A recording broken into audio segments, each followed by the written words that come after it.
This is WWE superstar Drew McIntyre, and you're listening to the WWE Podcast. The champ is the one that everybody wants, me. Becky Lynch is going to WrestleMania. Claymore! Austin 316 says I just whipped your ass. This is my iron. You're going to acknowledge me. All right, everybody, it's time for the WWE Podcast Mailbag. It's Wednesday, the final day of May in 2023, and we're going to be turning the calendar to June tomorrow. What does that mean for wrestling fans? Well, there's no pay-per-view in June. There's PLE rather. There is no PLE. We have a PLE free month as Money in the Bank takes place July 1st. So July 1st in the O2 Arena in London. We have a bit of a wait, 30 days. It'll go faster than you think, but then we'll be talking about SummerSlam after that, which is just insane to talk about. And as you guys know, things that happen at SummerSlam sometimes find their way all the way to WrestleMania. So incredibly, starting in just a month or two, we're already going to be projecting about WrestleMania potential matchups. And lots to talk about, of course, but we're about 18 steps ahead of ourselves. We're going to talk about this week. We're going to talk about maybe this month or what's ahead, depending on what you guys have in store for me in the email and voicemail section of the show. And we're going to be getting to that. How about right about now? Let's start with the emails, because the emails tend to take a little bit longer for me. So let's start with the emails, and well, let's see who this is. Yo, it's me. It's Rocky T. All right. Well, Rocky T, good way to start us off. And let's go with your email. You say, first of all, Kim was excited to see you and the sign on TV, as was I. How lucky was it that Seth came down your aisle? Wow, so amazing. Yeah, I mean, I couldn't have planned it better myself. And also, the row I was in, I was in seat 11. And I was thinking, oh man, I'm going to be skewed all the way to the right, or off camera. And in fact, it was actually moving me towards the center of the camera and towards the aisle. And I was lucky to get into within arm's reach. I was only a few seats away from the aisle. And yeah, as far as being able to promote the show and have a sign, I mean, you open Monday Night Raw and my sign is in your face. It was covering Seth Rollins. The camera was centered on my sign, and I'm sure the production team was like, that dude needs to move his effing sign, right? He's right in our way. But somebody asked me, why didn't they take my sign away? And the more I thought about it, I'm like, well, I'm a WWE fan. They obviously know I'm here to do some shameless self-promotion. But if I'm volunteering my time, not being paid by WWE, to talk about WWE, isn't that helping their product? I mean, I've had so many people tell me they got back into wrestling in part because of this podcast. So I'm bringing people back to the product and allowing a platform for people to talk about it. So in a way, I'm working for them for free.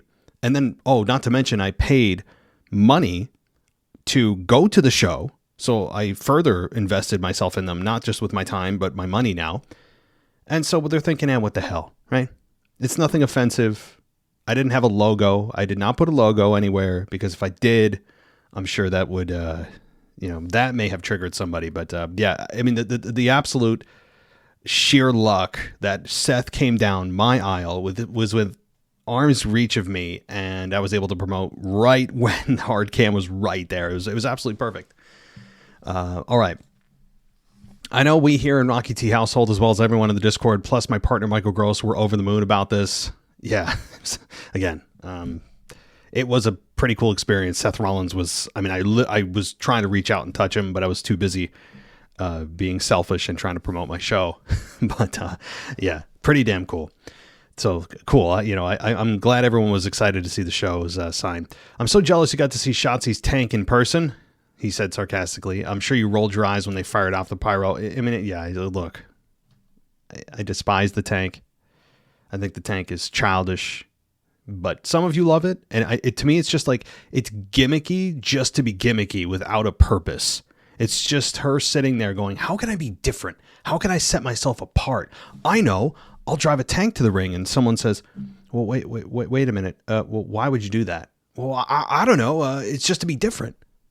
Again, it's being different for different sake with no purpose. And that's really the core of why I hate it, because it's a gimmick. It's shallow. Anyway. All right. I imagine you booed Cody when he asked what you wanted to talk about. Absolutely, I did. You're absolutely right, I did. And I'm not one of the sheep that go, yay, they mentioned the name of my city. Yay. Right? That doesn't set me off. I know people love that because it's kind of customized and it feels very touching that oh my God, they mentioned the city I'm from. I'd love to do a psychology study on why people do that. Why people cheer for just the city you were from. I don't know. On a scale of 1 to 10, how much did it wreck your nerves? Well, Cody came out at about 10 o'clock. And by that point, I was just, I'm tired. I did boo him when he asked what we want to talk about. I did boo him as loud as I possibly could. But most people cheered. And as far as 1 to 10, I mean, I expected it. But it's still a 5 or a 6 just because it's such a dumb question to ask. For as intelligent as he claims he is, and I believe he is an intelligent human being, he just doesn't see the irony, or rather the missed opportunity, or the fault. Maybe the fault, glitch is a better way to phrase it, in the phrase he asks. What do you want to talk about? What are people supposed to do? Cheer? Why? I mean, I've gone over that too many times. Anyway, you mentioned it's been over 5 years since you've been to a live event, partially due to COVID, and the mini-me brought you into the world. Yes, that's true. I know the feeling very well, my friend. I had to miss the 2020 Royal Rumble here in Houston because of my little one. Oh, and that was, yes, Edge's return after the 11-year layoff. So I missed one of the greatest pops and returns of all time. Oh, my friend. And that was right before everything shut down with COVID, too. Oh, my God. Look, the little ones are honestly the best things to ever happen. And they're the most stressful thing ever. But yeah, like that's, hey, don't feel as bad as this. Okay. You think that's bad? I was of my own choice, from my own stupidity back in 1999. I decided not to go to Monday Night Raw when WWE was super hot too. I have no idea why I skipped this Raw. Something must have been going on in my life at the age of, the hell was I? 14? Was I 14 in 99? So I skipped the Raw that was voted the most iconic Raw moment of all time that happened in Albany, New York, when Austin drove the beer truck into the arena and sprayed the corporation down.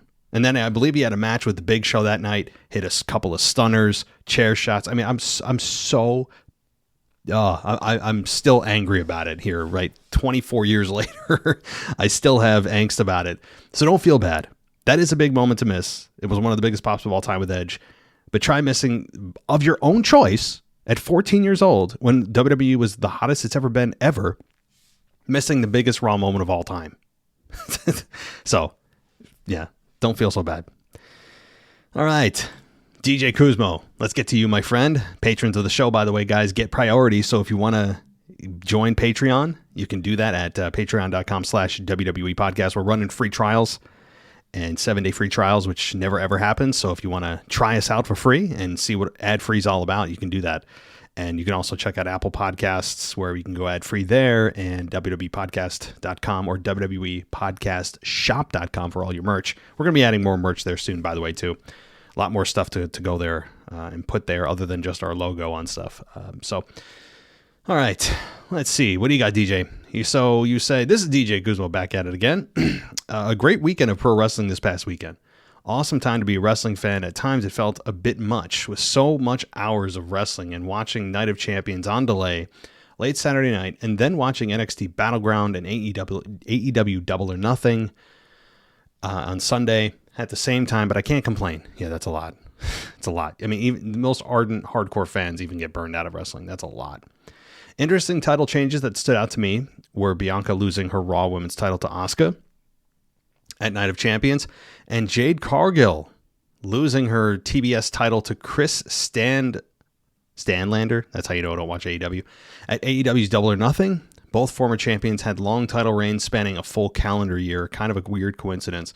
Yeah, I don't think it's anything other than a coincidence. I mean, the creative teams of AEW and WWE certainly aren't trying to sync themselves up. It's nothing more than coincidence. Okay, since AJ Styles lost to Seth Rollins at Night of Champions, is this now the opportunity for AJ to have one more go at a world title and possibly feud with Roman Reigns? Yes. I mean, in terms of having a go at Roman Reigns, yes. Having a go with the world title from Roman, is he going to be the one to beat Roman? No. Okay, he will certainly be a credible, fun challenger to Roman, a fresh opponent for Roman, but that's it. You know, that's kind of it. So let's see. My final question is, does Roman make it to 2,000 days as champion? Because currently, as of this writing, he's 1,004 days as Universal Champion. That's all for now. DJ Guzmo signing off. Yeah, 2,000 days. Where does that put us? Hold on. 3 years from now? Almost. Say rounded to 3 years. You're talking about, hold on. If it's May, so it's 3 months short of 3 years. So it'd be what, March of 2026? Like right around WrestleMania 43 or 42. I don't know. Right around there, right? No. That would be insane. I would say no, but as crazy as it sounds, I wouldn't rule it out. The fact that WWE gave us another title to focus on so it would quiet some of the anger towards the company is telling.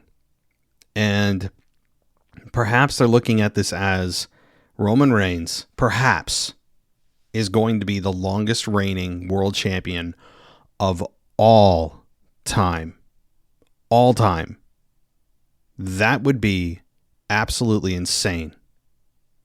And do I think it's going to happen? No, but this is a probable and really a conversation and a debate to be had. We could only be, guys, listen to this. We could be maybe halfway through Roman Reigns' title run. Maybe. And if they're looking, it's kind of one of those things where the goalposts keep moving, right? The goal line keeps moving, where they don't know how long they're to keep Roman champion, and maybe they still don't know. And they're going, well, let's just see how far this takes us, how long the bloodline can stay together. Okay, the bloodline's broken up. Now how does Roman keep his title? Does he get new henchmen? Does he turn babyface and the fans support him then? All of a sudden they want him to keep the belt. You know, they can do a lot of different things to keep this thing feeling fresh, even now that it's been almost 3 years. And there's ways to do it that aren't so painful and formulaic that they've done for the last 3 years with the bloodline. And admittedly, it's been an amazing storyline, one of the most successful the company's ever had. And my point, though, is that they could do it. They absolutely could do this. And if they get to they get to number 5, right? Pedro Morales is up next at 1,024, 1,027 days, whatever. He's easily going to pass that. Okay, now Roman's number 4 on the list. Okay, well, who's up next? I think it's like Bruno Sammartino or Hulk Hogan's one of their reigns, right? And you're like, well, he's already at 1,200 days. Let's get him to 1,500. My God, we're already at 1,200. We're never going to get this opportunity again. And it's kind of one of those things like, well, you've done this. You've gone this far. Why not just go to here? You're already here. It's kind of one of those logics, I think. And seeing how far they can take it before fans really start to rebel or ratings really start to dip. Until then, I wouldn't touch anything. I'd keep everything as is. And maybe they could stretch this all the way to the longest reign in the history of the company. It's a conversation to be had at this point. It's a not a dumb conversation to be had. But I'll stop there. I'm going to get lost. But thank you, DJ. I'll get to your Veer Mahan report on the second half of the show. All right. Let's get to Rudy from Sweden. And he says, "Hi, Matt. I'm a fairly new listener as I just got into WWE again this year after a 15-year hiatus." Wow. Cool. When I watched Raw on Monday, I felt like the pop for Cody's "What do you want to talk about?" intro wasn't as loud as it has been previously. Perhaps people are catching up to your notion about it making minimal sense for an audience to react to.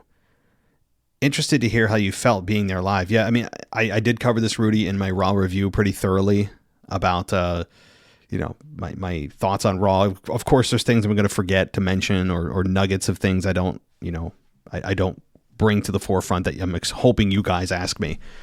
But just to quickly recap, yeah, the crowd from an in-ring perspective or an audience perspective didn't really, they didn't cheer for after he said, "So Albany," right?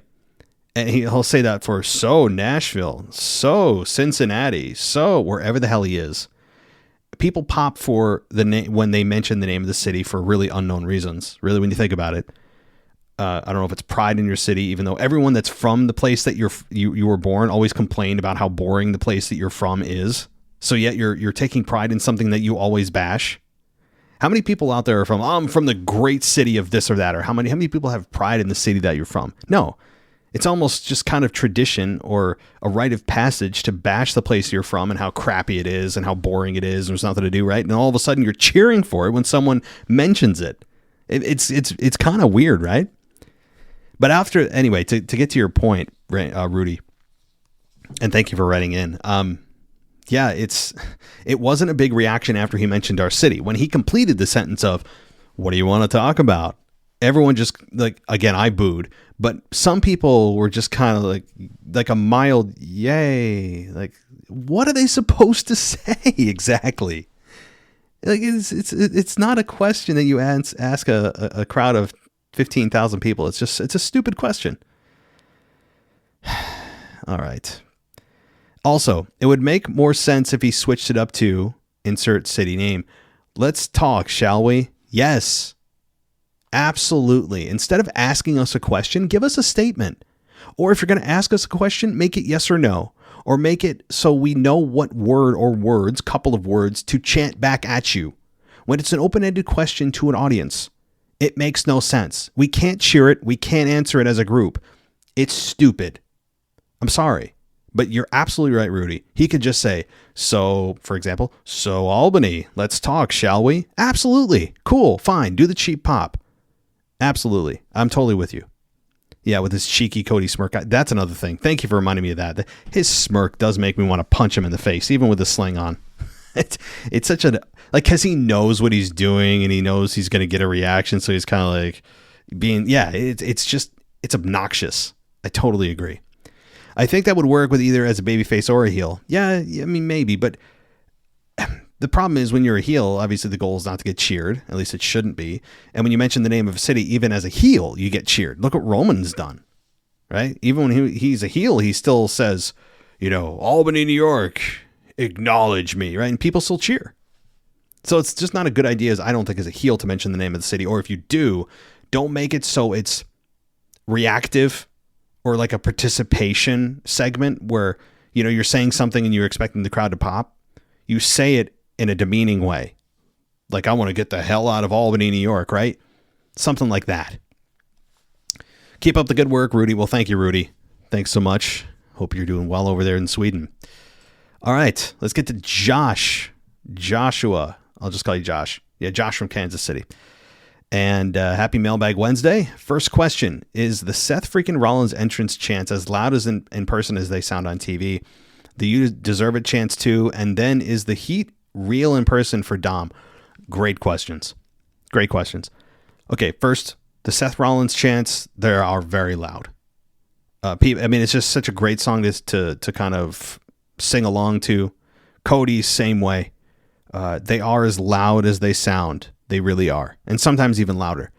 The "You Deserve It" chants, yes. I believe it might have been somebody in my section, around my section, that started the whole "You Deserve It" thing, although everyone loves to take credit for a chant that starts.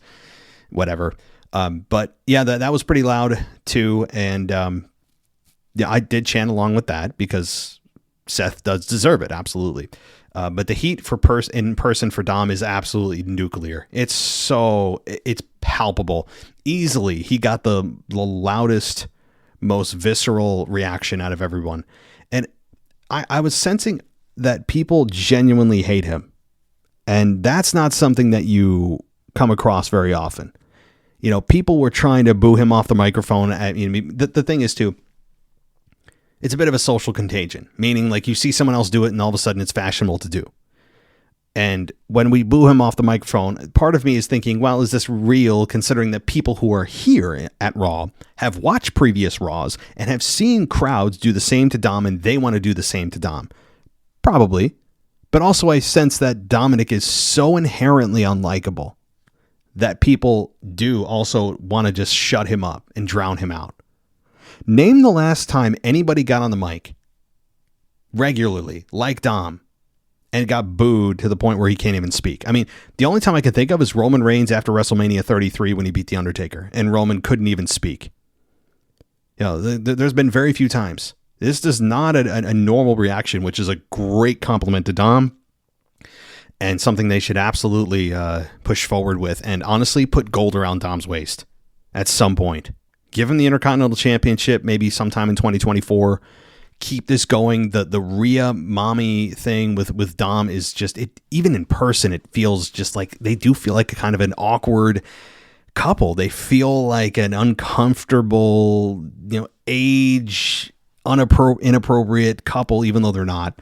But they feel that way. It's just great. It's great chemistry all around. The Rhea Dom dynamic is a rare commodity, and they need to stretch this. It hasn't even got legs yet. I don't even think they've seen their best days.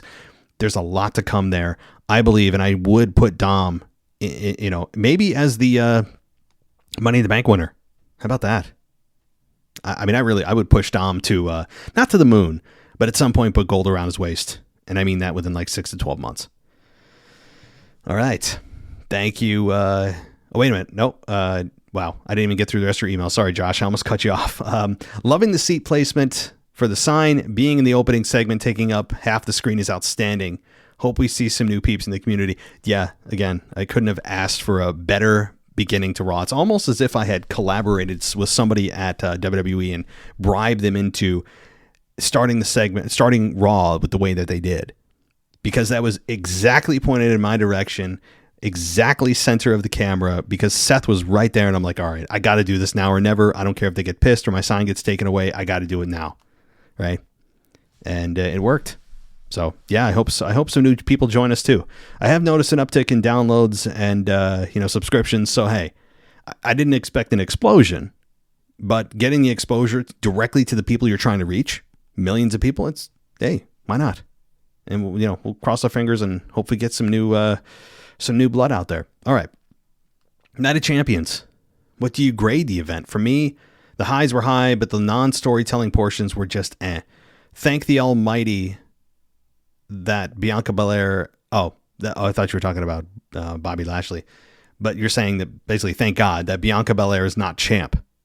Was ready to change her name to the of WWE instead of the EST, the EH of WWE. Yeah, that I was already there, man. I mean, can we just change that? Or how about MEH instead of EST, MEH? Meh. How about that? But as far as a grade for Night of Champions, I give it a B+. It overperformed, and that's been kind of the Triple H staple of his era. Where even if it hasn't been the best build, how many times have we come away from pay-per-views and said, wow, I wasn't super excited going in, but I feel a lot better coming out. And that event over-exceeded my expectations. Yeah, so I'd give it a B+. Really hoping for the right finish to this implosion of the Bloodline. Hope they push LA Knight. Hope they low-key push Braun and Ricochet as a tag team and possibly push them. Keep up the great work, Josh. Well, thank you, Josh from Kansas City. Yeah, I mean, the implosion of the Bloodline. They've done everything right so far, amazingly. I can't imagine them screwing up the end of this. Whoever is doing this storyline or heading up this storyline and giving the final okays, or just kind of collaborate, whatever this collaborative team is that's coming up with these storylines, keep them together right through the finish of whatever the Bloodline's ending is. And you know what? The end of the Bloodline is not necessarily the end of Roman's run. We think that the implosion of the Bloodline implies Roman's losing the belt, but we shouldn't think that. if the bloodline implodes, fine. Okay, even if Solo leaves Roman, it doesn't mean other people can't join Roman and he starts his own faction or whatever, or starts a new alliance. It's possible. But that's the thing we need to keep in mind is we all think that the implosion of the bloodline is going to equal Roman Reigns losing his belt. I wouldn't think that too, I wouldn't jump to that conclusion too quickly. But one thing that I want to mention, first of all, with LA Knight, hell yeah. I mean, LA Knight is a star without even getting real camera time or a push at all yet. It's amazing. And makes me excited for what they could do with him. But the whole brand split, which doesn't exist now. I mean, they violated it right from day one, but they egregiously violated it on Monday night. Cody Rhodes is now scheduled to be on SmackDown. I think this coming Friday in Wilkes-Barre, Pennsylvania. So like in WWE put this on their Twitter feed. It's like, well, what?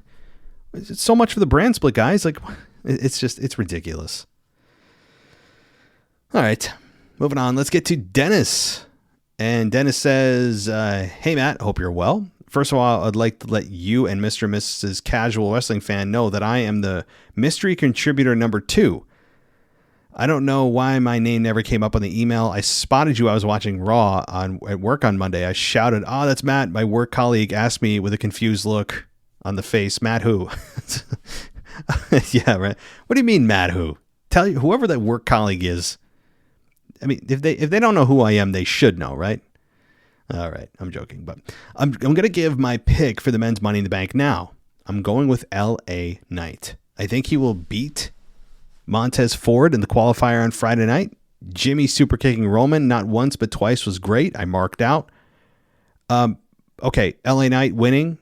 Let's first of all, well, if he's in the match, assuming he's in the match, he is an absolute favorite because it's number one. It's a match designed for heels to win, so that checks that box.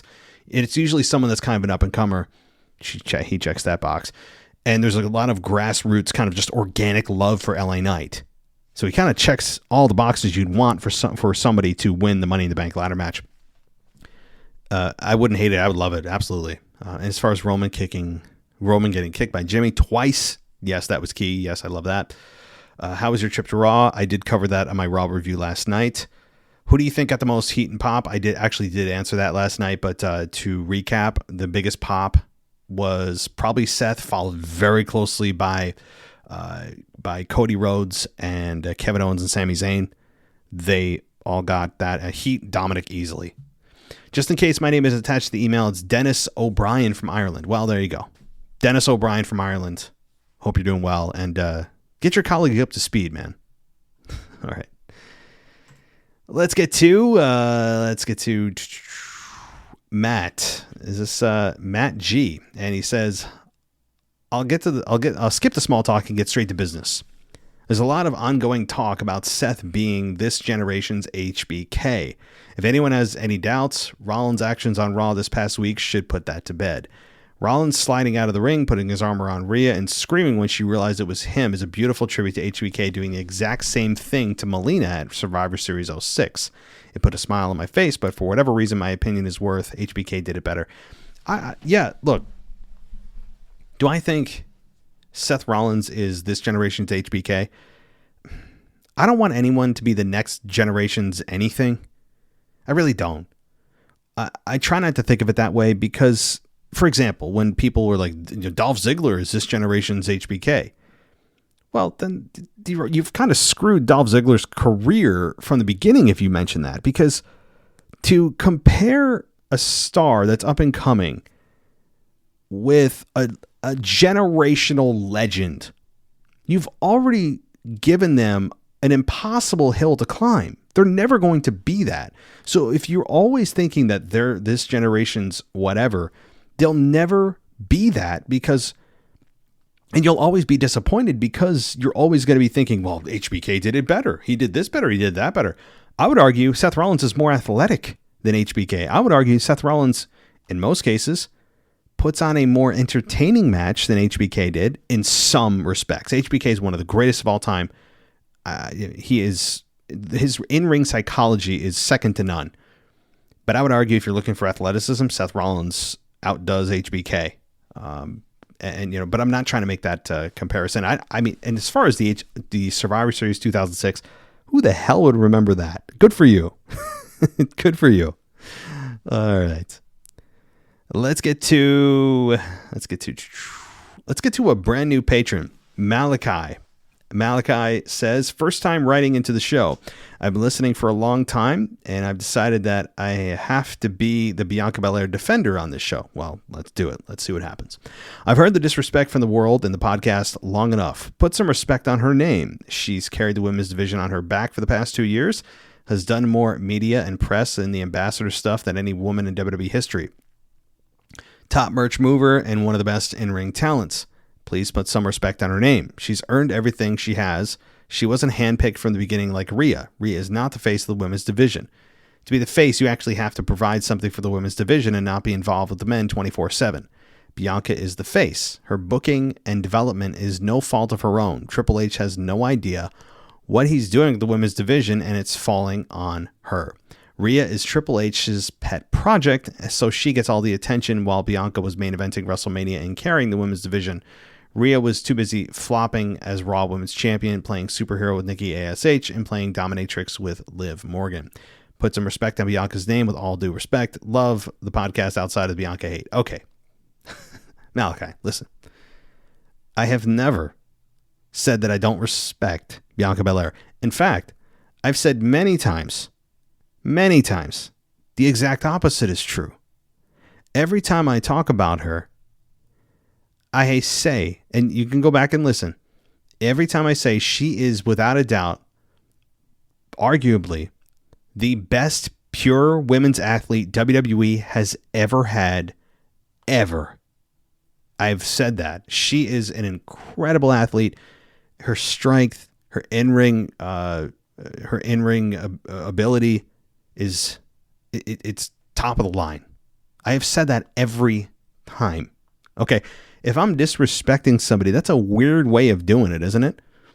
My criticism is of creative. It's exactly what you are criticizing. I'm not criticizing the work that she's put in. I'm not criticizing the fact that she's done media and press and all that. Well, first of all, doing media and press is what you should do. Okay, if she wasn't doing that, then that's something that is lacking.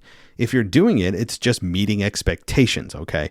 It's not something that's going above and beyond. That's just what you do as champion, right? No matter who it is, they would be expected to do that.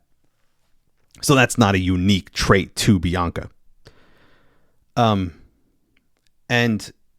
you know, as far as selling merch and all that, like I don't have the merch sale numbers in front of me. I'm just going to take you at face value and say she sold more merch.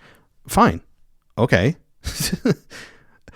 Again, Bianca Belair, my criticisms come from a creative standpoint.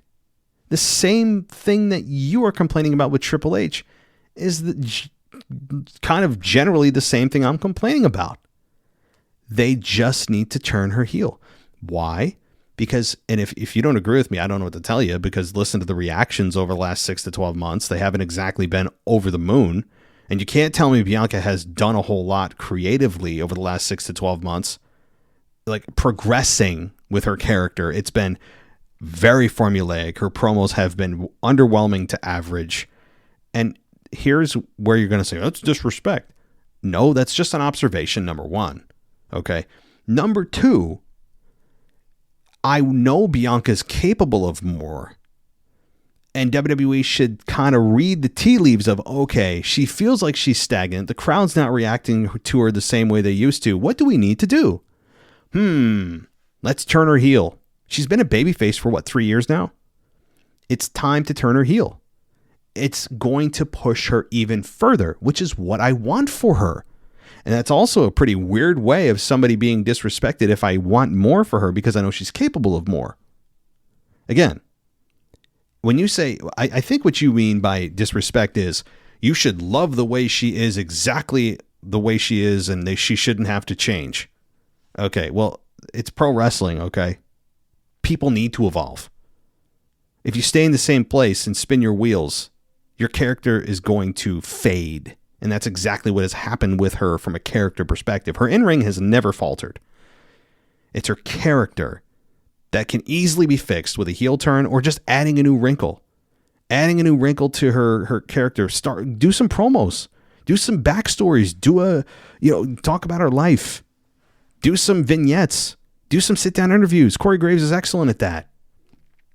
So I think when you say disrespect, you really mean that I need to just love the way she is right now. Okay. That's not respect. That's just opinion. Okay. So anyway, I think I've made my point. It's not Bianca hate. It's not. It's the frustration with creative to continue to push her as a baby face. That's what it is. All right. So, but thank you.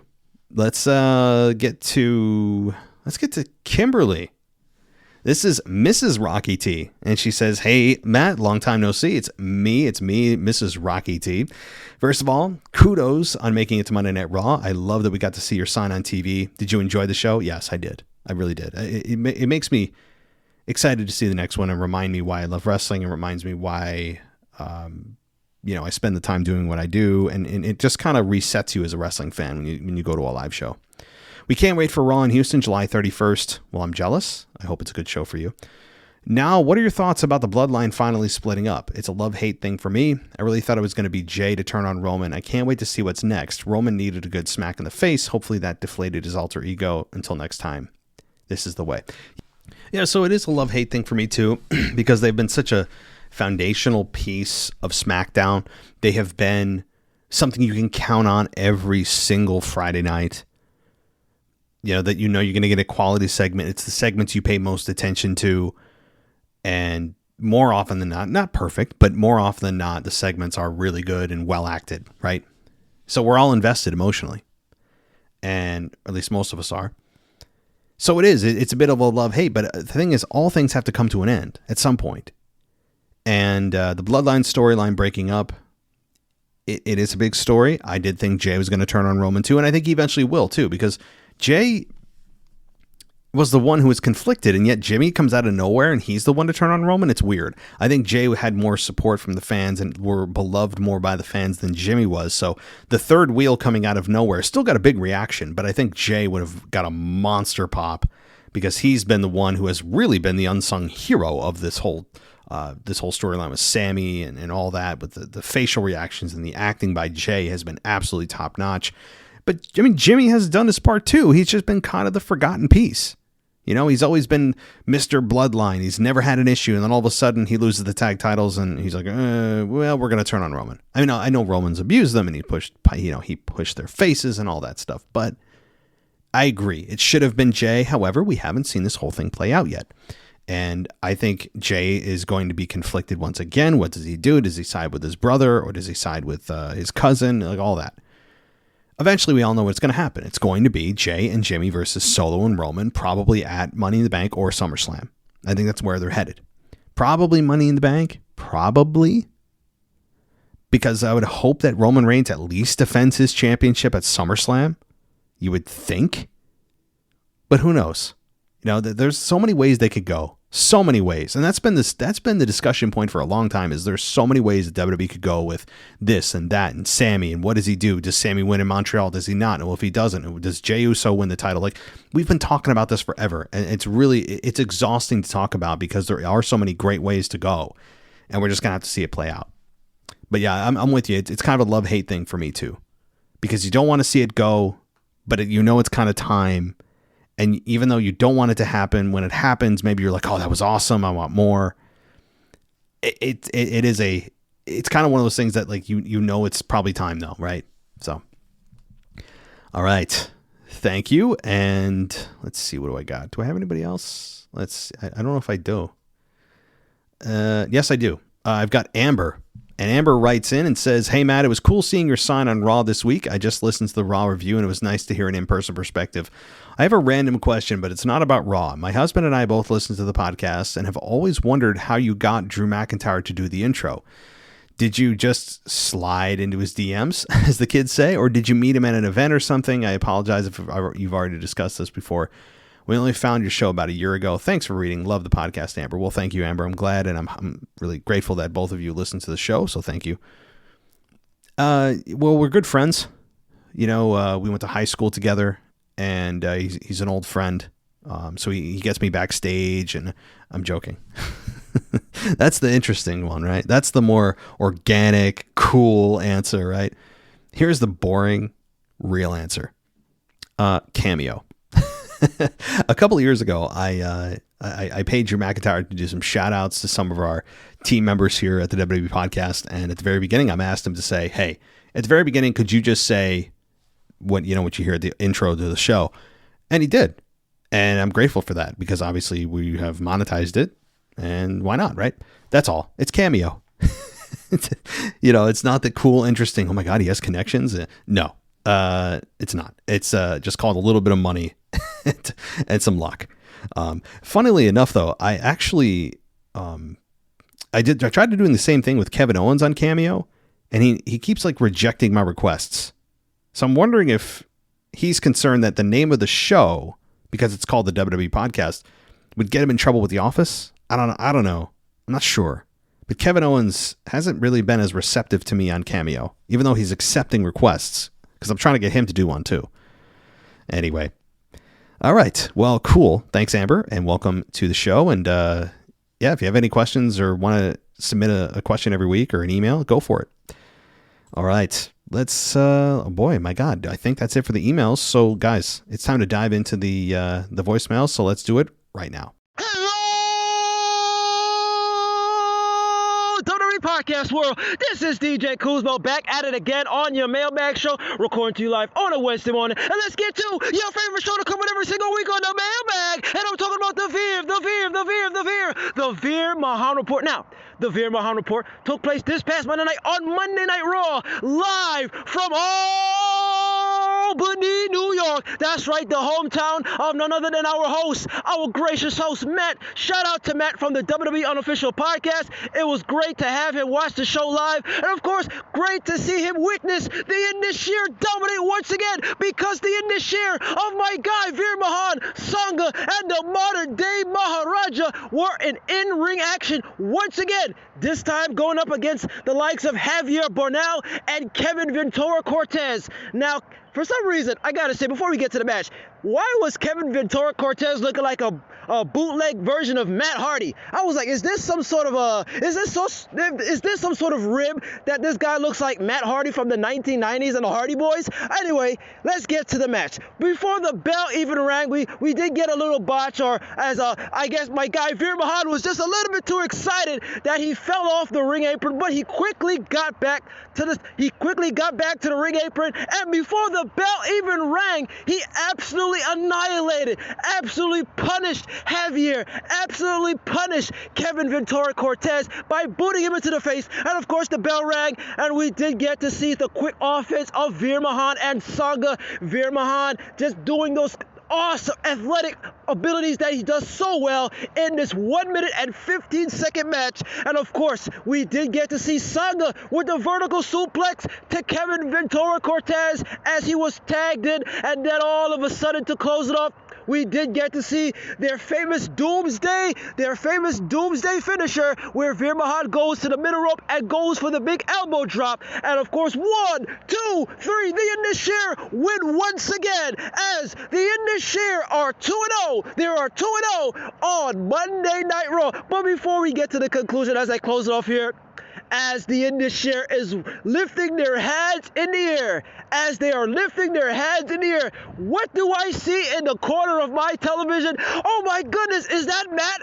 Is that the WWE podcast side? So shout out to Matt with the WWE podcast side. Shout out to Grim Reaper for taking that picture and sending it on Twitter. It was awesome to see that. So once again, this is your guy, DJ Kuzmo. Have a blessed week. Be easy, my friends. Be kind to one another, and peace. Hey, DJ. Yeah, the timing of the camera angle was perfect. I saw the camera where it was pointed, and I said, I got to take advantage. So what did I do? Popped it up with Veer Mahaan and Sangha, and I said, this couldn't be timed better. I hope DJ's watching, right? It was only a few seconds, but still, it was really well timed, and I'm glad you were able to catch it. As far as the actual match goes, yeah, it was quick, obviously a minute, but I don't think the crowd in Albany, and I think crowds that have seen the Indus at least on the main roster, don't know how to react yet. They know that they're heels because they're from a different country, so automatically that kind of makes them heels for some reason. And they got mean faces on. Their music isn't happy-go-lucky. It's not sing-along. So those are, I guess, superficial reasons to not like them. So, again, we know what they're being cast as. Bad guys, right? But I don't think the crowd really knows much about them yet. Now, we know who Jinder Mahal is. Obviously, the quote-unquote star of the group. Former WWE champion. Weird to think about, right? But I don't think the crowd has formulated an opinion yet. Because we don't know much about them. We haven't seen much character development. That's what I think what's needed more than just squash matches. Squash matches are important. They don't get me wrong, but that's only one piece of the puzzle. We need the more important piece of the puzzle, which is character development. Who are these guys? Have Jinder Mahal speak for them. That's fine. That's what we need. Especially for those of you like myself who have not been exposed to them on a regular basis. If you didn't watch NXT, you're looking at this going, oh, wow, these are brand new guys. Who are these guys? I mean, I think I recognize Jinder, but who the hell are these other two, right? We need more from a character development standpoint. Just a few minutes every week. Jinder can be the mouthpiece, and that's fine. But from what I saw, they're imposing, and I like the group. I like their presence. I like Jinder's new role. I do. I like this. I'm a Indus fan. And I don't know, by the way, I know we say Indus, but I heard even the Samantha Irving, the ring announcer, say Indus Sheer. So is the S, like, is it Indus Sheer, or do we say Indus Sheer? I don't know. I guess it's still up for debate now. The jury's out on that one. I don't know. But anyway, thanks, DJ. Glad you caught us here at the WWE Podcast. Glad you caught the sign. I'm glad that you did. It was well timed. But thanks, buddy. Let's get to our next one. Hey, it's Kyle from Baltimore. So I wanted to talk about, I just got done watching Night of Champions a few minutes or an hour or two ago. And I thought it was really good of a show. But I think my main question is about the Becky-Trish feud, and now that Zoe Stark got involved. And Cliff's going to feud with Becky moving forward, and Trish and Zoe are now going to be an alliance, a pairing now. So, but I guess my question is that since Becky is going to be tied up with Trish Stratus and Lita and now Zoe Stark, heading into SummerSlam, doing a tag team match between them at SummerSlam, I assume. What does that lead Rhea Ripley? Rhea Ripley has really no credible opponents headed into Money in the Bank and even SummerSlam. And I don't know what they'll do. I guess that's the main question. What does Rhea Ripley do while, Becky Lynch is busy and there's no one else credible for Rhea Ripley in a believable way to defeat who could believably become women's champion besides Becky Lynch at this point right now? So that's my main question about Rhea Ripley, and overall, I thought Night of Champions was really fun today. So, but that's the additional call. Bye. Kyle, good questions. And look, I think when it comes to Rhea Ripley, she hasn't had a proper program yet. There's no question about it. And as I look at the roster, because that's what I had to do to pull this thing up and see who's potentially going to face Rhea Ripley. You could say Raquel Rodriguez. I know that she's in a quote-unquote tag team with Shotzi, but Raquel, if they want to continue to make her babyface, although I actually think people would boo Raquel and cheer Rhea at SummerSlam or Money in the Bank. I think that's a possibility. Raquel is a solid choice. And honestly, I don't know outside of that. I mean, Shayna and Ronda are the women's tag team champions, so neither of them can compete. We have Emma. I'm joking. Raquel, like I said, we got Piper Niven. Natalia obviously ain't going to happen. Maxine Dupree ain't going to happen. She's with Otis and in the American, the Alpha Academy. So, I mean, I don't know. That's kind of your only choice, I think, unless somebody else comes up or a tag team breaks up. Dana Brooks, part of the Raw roster. But yeah, it's a very thin field on Raw. And as far as the whole Trish Stratus thing goes, I know people are angry that Trish, if you saw the report today, it's that Trish Stratus is apparently going to be on weekly TV through SummerSlam. And I saw people being negative about this. I think it's a positive. Number one, she is, whether you like it or not, a legend in the business. She just is. If you don't like it. And she still can compete at a high level considering her age, and good for her. But you know what she's also doing besides just being a nostalgic act? She is helping establish new stars. She's helping the younger generation. Zoe Stark, okay? Somebody that if she just came in on her own wouldn't get nearly the notoriety likely that she's going to get with Trish Stratus aligning herself with Trish Stratus. So that's what she's also doing. And I think that's very important. Now, eventually, I think what's going to happen is Trish Stratus and Zoe Stark are going to team up against Becky Lynch and probably a returning Lita. So that's going to be fun. That's my guess. So, all right. Well, thank you, Kyle. And let's get to our next voicemail. Hey, Matt. It's Brad in Florida. Just finished up Raw. It was very good to see your sign, the WWE podcast, featured so prominently, especially when Seth was at the very beginning of the show walking down through the crowd. I mean, you got a really good view of it right there. And then I saw the WWE podcast sign again at the end of the show pretty prominently. I was kind of like looking for it throughout the show. I didn't really see it too many times other than very prominently at the beginning and very prominently at the end, which I guess is right when Seth Rollins was featured too. So that's pretty cool. I don't even know if that was you there or if it was just someone else, but it was a very enjoyable show. I thought the crowd was really good at Albany for Raw, and yeah, really good. And just wanted to bring that up, man. Thanks. Bye. Hey, Brad. Hope you're doing well, man. Good to hear from you. And yeah, I know that pretty much it was featured right at the beginning, right at the end. I was trying to sneak it in throughout the show. I think I got some shots. Somebody told me, I think it might have been our Memphis Mark, our co-host for NXT. He told me he counted 9 times. And so, yeah, it was certainly not as good as it was from the beginning and the end.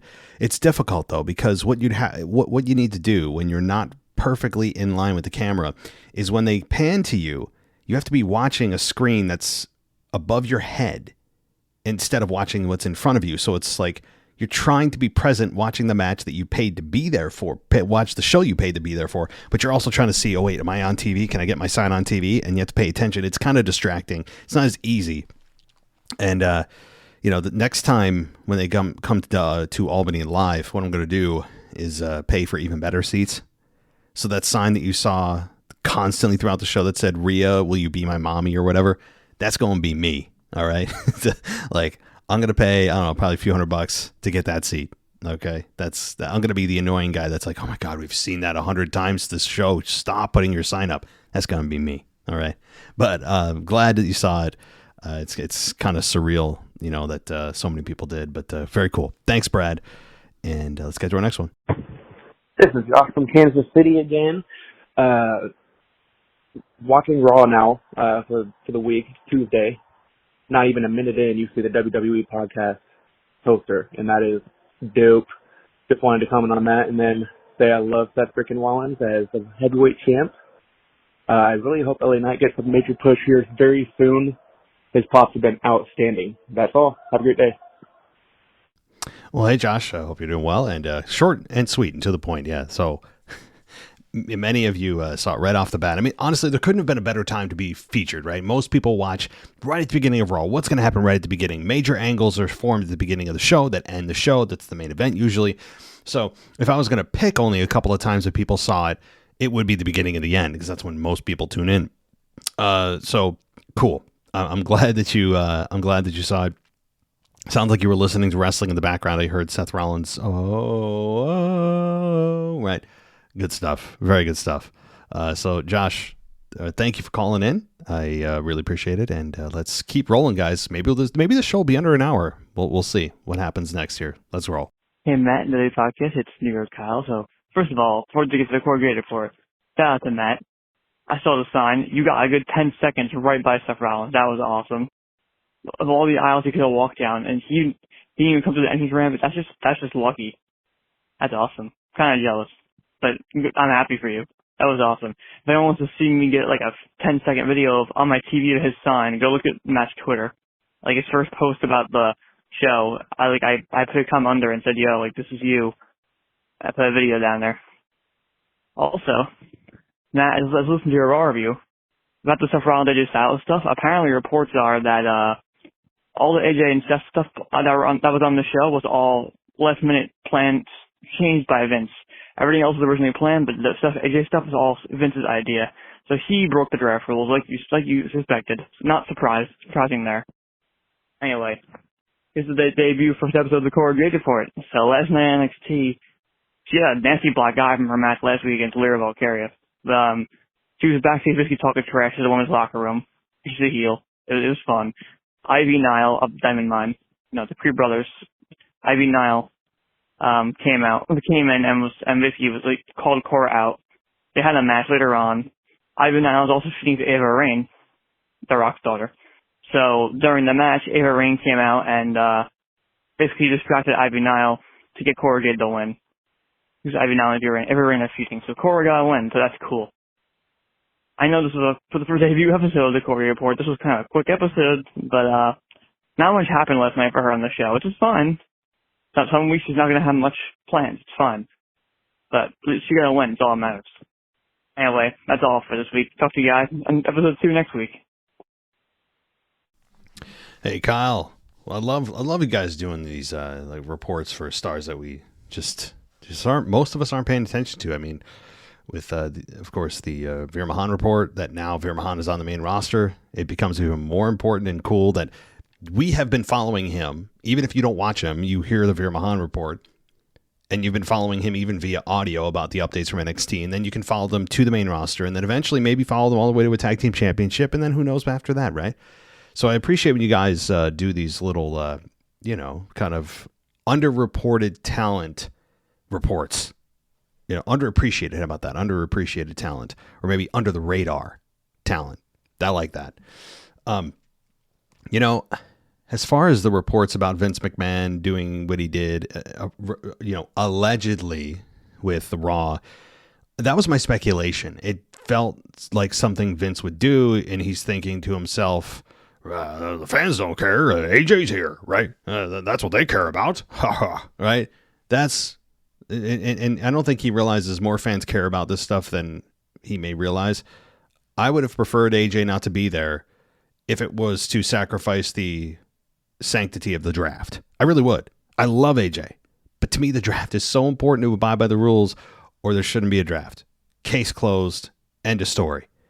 Now, while it is extremely suspicious that this happened on Raw, we don't know that it was Vince McMahon. I mean, I don't know where you're hearing your reports, Kyle.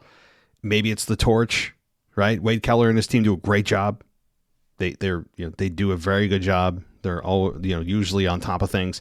So I don't know. I know you're a listener of them as well. I am too. I don't know. I don't know if it's Pro Wrestling Net. I don't know if it's WrestleZone. I mean, all the big sites, right? I have no idea. I don't know where you're hearing that. I haven't done a big Google search on it yet, but I'll take it at face value, right? Let's just pretend that Vince was the one doing this. He needs to get the hell away from the product. If this is true, Vince needs to step away and far away. If someone wants to bring him in to bounce ideas off of him, like if Triple H is like, hey, I got this conundrum, which path should I take? And he, takes Vince McMahon's opinion and weighs that, fine. But he shouldn't just be a part of the operation of creative, just built into the fabric of it. He should be brought in when wanted. Other than that, stay the hell out. Again, we're appreciative of everything you've done, Vince. Thank you. You're here. We're here because of you. But that doesn't mean you just get a lifetime pass for creative. You don't. So when you hear this, it's also disconcerting if you're Triple H, right? If you're Triple H and you still, while outwardly you're telling people, I'm head of creative, everything comes and goes through me. But really, you have to lie through your teeth to the media, knowing that Vince is still the one really calling the shots. that's just the worst if that's true. I feel bad for Triple H, but yeah, if that's true that Vince was behind it, it did smell like a Vince move, didn't it? Because he didn't give a damn about the draft rules. Didn't give a damn. So, all right, anyway, before I go on a rant about the draft rule violations that happened like literally before the draft even was implemented, let's get to, is this our final one? Yeah, I think it's our final voicemail, so let's go.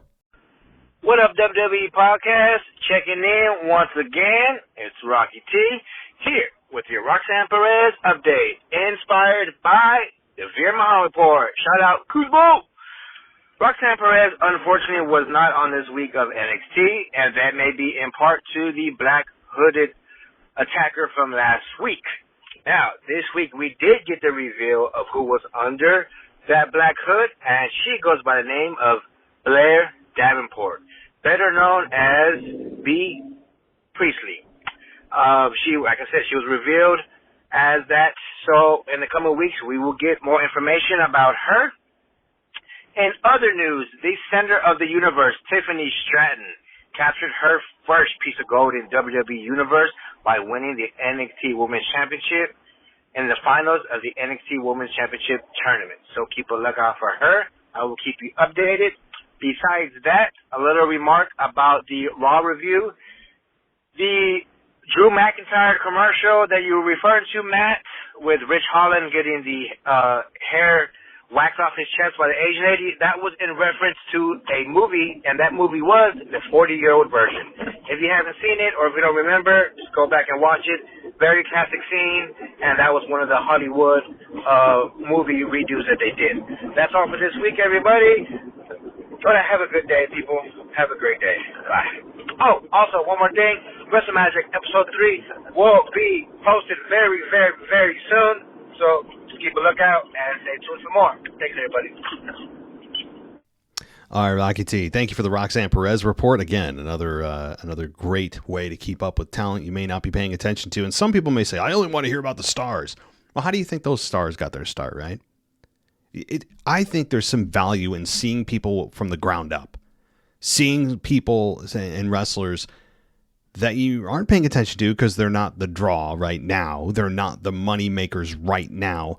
But then when they are able, when they get to that level, if they do, most, you know what, but most won't. Let's be honest. Most don't get to the top of the food chain. But if they do, isn't it better to say and more investing to say, hey, I remember when they were in NXT and they did this, or they were in this gimmick. It just adds to your wrestling knowledge. It's just cool to follow, a story of someone's career from start to finish. So while some people may say, I don't want to hear about the wrestlers no one knows, you know what? The Rock started as nobody other than Rocky Maivia, right? He started Rocky Maivia, Rocky Johnson, his dad, all that. We know that. He had a little bit of history. Stone Cold was an unknown, right? Like, I mean, everybody starts from nothing. Everyone does. So anyway, but very cool thing. The whole sign thing seems to be the topic of the evening. But it's something that probably won't happen very often. Like whenever WWE comes here again, they usually do a Raw and then they'll do a SmackDown. But the SmackDown may be a house show. I don't know when they're coming back. It's usually like every 6 months or so. So that would put us at what the hell is this? May? Put us in November, December time by the time they come back here. And again, it may be a house show, not televised. We haven't had a pay-per-view here in Albany, by the way, since New Year's Revolution 2006. So we are long overdue for a pay-per-view here in Albany. It's the capital of New York. I think the MVP arena is a great arena for wrestling, although I'm biased. I don't know. So the WWE, hey, what about a pay-per-view? In December. What's the pay-per-view before Royal Rumble? Whatever that one is. I don't know. So 2006 is what, like 17 years ago? All right. Well, I was going to close it out, but we've had, during our recording here, we had a couple of people chime in very last second, and they're quick. Okay, they're quick. One's an email. Actually, both are messages, and they're quick. So this one's from Chandler, And he says, a little late in the mailbag this week, so it might be read the week after. Well, you're lucky. I just caught you. After everything that's happened, wow, finally glad to see Seth with the championship gold again. It's also good to see the title come off Bianca. I hope a character change comes for her soon, as well as Ali. I'm excited for Money in the Bank, and everyone's topic seems to be the same. L.A. Knight. Yeah. The Bloodline story just keeps delivering, and it seems like a movie with all the turns and things. That's it for this week. Yeah, well, a lot packed in there, Chandler. And I agree with the title change off Bianca. I went over that in depth earlier in the show. A character change is really all she needs. And that I think would, or at least not even a total change, not a 180. It doesn't, I mean, it could be a 180. I'd love to see a dark, nasty version of Bianca. I think it is in there. But even just a tweak or an addition to her character, something different, please. It's begging for something. That's what she needs. Seth with championship gold and world championship gold, more importantly, not just the U.S. title or something like that, is a positive, long overdue. LA Knight does seem to be a trend here of him being a pick, even though he's not officially in yet. So, good stuff. Thank you, Chandler. And let's get to, hold on, I'm typing, let me just, as the old people would say, let me punch this in. My God, I feel like I'm 80 years old when I say that. You ever have people say that? Or like, let me just punch this in. Is that really what we said when we had like, super old computers or something? You ever have somebody, maybe your grandparents say that, let me punch this in or punch this up? I don't know. Anyway. All right, it's getting late, guys. So this is from the G-Man. And he says, hey, Matt, even a minute into the show, I saw your sign right away. Well, yes, you did. You are correct. I was pretty hyped when I saw that. No lie. Well, yeah, me too. Because I saw it on camera and I'm like, oh my God. I knew in the moment, I'm like, this is it. This is my only shot probably during the rest of the show. And it was perfectly positioned for Seth in my aisle right there. It was awesome. Let's see. So one quick thing I want to say. Rumor is there may be releases supposedly after Money in the Bank. I'm hoping Karrion Kross and Scarlett are not going to be on that list. I'm a big fan of Kross and Scarlett. He's really good when he does the backstage promos, and he's good in the ring. To me, he can be a future world champion, but as of now, he's not too safe, I don't think. Have a good one, Matt. Yeah, I don't think he's in the safe column, but I also don't think he's in the danger column because he's still on TV. The people you got to be worried about are the people not on TV that were brought back. Case in point, Hit Row. They may be fired twice. I mean, Flop Dollar and all that. They didn't exactly make a stellar comeback, and it's just didn't work out. And I applaud Triple H for trying again, giving it another kick at the can, didn't work. But they're probably on the they're not on the Hit Row. They're probably on the hit list. See what I did there? So I'd be very fearful if you're a fan of Hit Row. I would look up and down the roster. Like, take a look at the roster right now. Hit Row is just the first one that came to mind. Take a look at the roster and go, oh wait, they were brought back, but I haven't seen them in a while. Where are they? I would look at those people and go, ooh, they haven't done anything in a while, and they're not injured. What's going on? Yeah, I would agree. Those are the ones you need to look out for. Hit Row perfectly fits that description and checks those boxes. But those people that are still on TV, like a Kross and a Scarlett, while they may not be featured prominently and every week, they're on at least semi regularly. And he feuded with some top guys. And I agree with you. I'm more interested in Kross and Scarlett than the average person. You and I seem to be in the same boat, G-Man. There's more there than they've shown us so far. But Karrion Kross has barely scratched the surface. I mean, how about an LA Knights and Karrion Kross program? Yeah, I don't know. That kind of jumps out at me as like, I'd love to see that. So anyway, I know they're both heels, but LA Knight would be... LA Knight, for all intents and purposes, is a babyface. I mean, people don't boo this dude. And they shouldn't. There's also reports coming out, too, about Bray Wyatt. I'm not trying to turn this into a news show, but Bray Wyatt, they want him to return, but to return as The Fiend. And I'm probably going to create a video about that. I think that's a massive mistake. A massive mistake. Because, well, I'll put a video out on that. I might put it on YouTube. I'm trying to get my YouTube channel going because I think there's some potential there with growth. But anyway, I'll stop there for this evening. I thank everybody for chiming in and contributing every single week to make this show what it is. Thank you for all of the the shout outs and things for the sign. I really do appreciate that. It is just shameless self-promotion. That's all it is. Absolutely. Yes, I paid money to basically promote my show. You're damn right I did. And I am proud of it. So anyway, I really do appreciate it though, guys. You guys are the reason the show exists. Please consider going ad-free if you want to get rid of the ads. Right now, it's a free trial on Patreon. You can go to Apple Podcasts and go immediately into ad-free experience if you just want to use the Apple Podcast app, which most of you do. Spotify, I know many of you use. Give us a 5-star rating there. You can go to www.podcastshop.com for merch, or www.podcast.com if you want to be able to just also go ad-free and check out our website. So, alrighty, more shameless plugs. Man's got to eat, right? All right, thanks everybody for listening. I appreciate it. Take care, and I will talk to you next time. Thanks for listening to the WWE Podcast. Don't forget to subscribe on your favorite podcast app so you don't miss a show, or head to wwepodcast.com. And for all of these shows ad-free, head over to patreon.com/WWE Podcast. Until then, we'll see you next time.